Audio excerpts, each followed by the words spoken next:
GST के विरोध में अमीनाबाद जैसा मार्केट जो है वो बंद है। इस वक्त हम खड़े हैं नज़ीराबाद में। आप देख सकते हैं कि तमाम जो दुकानें हैं वहां पर ताले लटके हुए हैं। अमूमन ये जो सड़क होती है वो आम दिनों में भी चलने के लायक नहीं रहती है, क्योंकि यहाँ पर इतना ज़्यादा रश होता है, दुकानें चारों तरफ होती हैं और जो लोग हैं, जो तमाम लोग हैं, वो लोग सड़कों पर ही अपनी दुकानें चलाते हैं।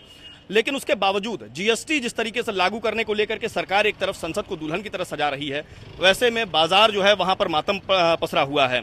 इसके साथ अगर देखें तो जीएसटी को लेकर के तमाम स्लैब तैयार किए गए हैं। तमाम स्लैब की अगर बात करें तो स्लैब्स में इस बार सबसे महत्वपूर्ण चीज ये है कि कपड़े जो हैं वो भी टैक्स के दायरे में आ रहे हैं। विरोध का आप एक तरीके से सुर देख सकते हैं कि गलों में, हाथ में और इसके साथ नारेबाजी जो है वो खुलेआम चल रही है। तमाम लोग यहाँ पर मौजूद हैं, हम उनसे जानकारी लेते हैं।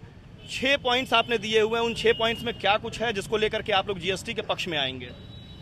देखिए, पहला बिंदु मैंने बताया था, व्यापारी को समय दिया जाना चाहिए कम से कम 90 दिन का, ताकि व्यापारी इस व्यवस्था से जानकार हो सके। दूसरा बिंदु मैंने ये दिया कि किसी भी प्रकार के सजा का प्राविधान व्यापारी स्वीकार नहीं करेगा।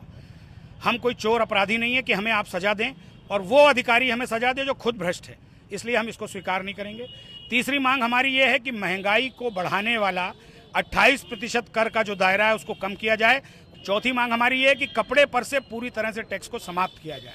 पांचवी मांग हमारी ये है कि किसी भी प्रकार का अर्थदंड, किसी भी प्रकार का जुर्माना कम से कम 2 साल तक व्यापारी के ऊपर ना लागू किया जाए। और छठी और सबसे महत्वपूर्ण मांग, हम अभी अमेरिका बने नहीं हैं।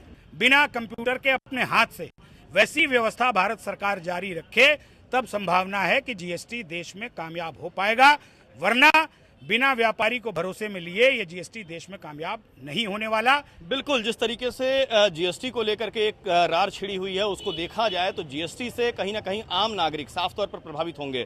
कैमरा पर्सन गिरीश के साथ विक्रम मिश्रा, एपीएन, लखनऊ।